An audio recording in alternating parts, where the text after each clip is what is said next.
स्पर्धक विद्यार्थी मित्रांनो, सहाय्यक मोटार वाहन निरीक्षक एम शिवाय या RTO पूर्वपरीक्षा 2017चा प्रश्न आहे.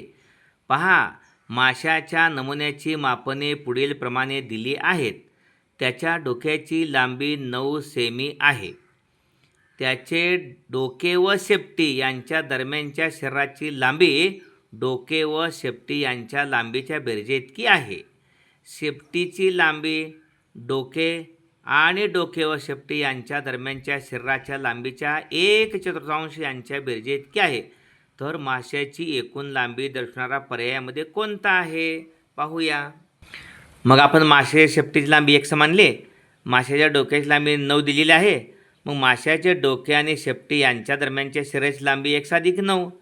प्रश्नामध्ये x बरोबर 9 अधिक x अधिक 9/4, कारण या ठिकाणी शरीराची लांबी डोके व शेपटी यांच्या लांबीच्या बेरजेइतकी आहे. म्हणजे शेपटीची लांबी डोके व शेपटी यांच्या दरम्यानच्या शरीराच्या लांबीच्या 1/4 आहे.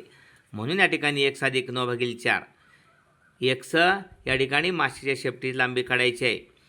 तिरकस गुणाकार आपण प्रत्येक पदाला 4नंच गुण्या. 4x अधिक 4 × 9 = 36 अधिक x अधिक 9. याला गुणायचं काही काम नाही. गुणलं तर 4ला 4 जात आहेत निघून.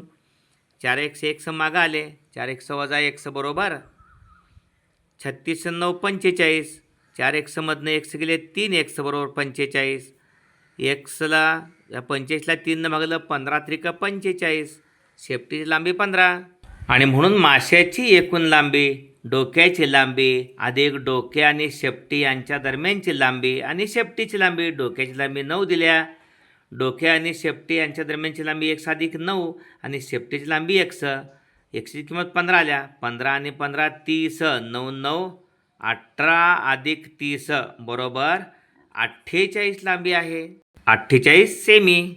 अचूक विचार करूनच सोडवलेला आहे. म्हणून या ठिकाणी माशाची एकूण लांबी 48 सेमी. अचूक पर्याय नंबर 2. धन्यवाद.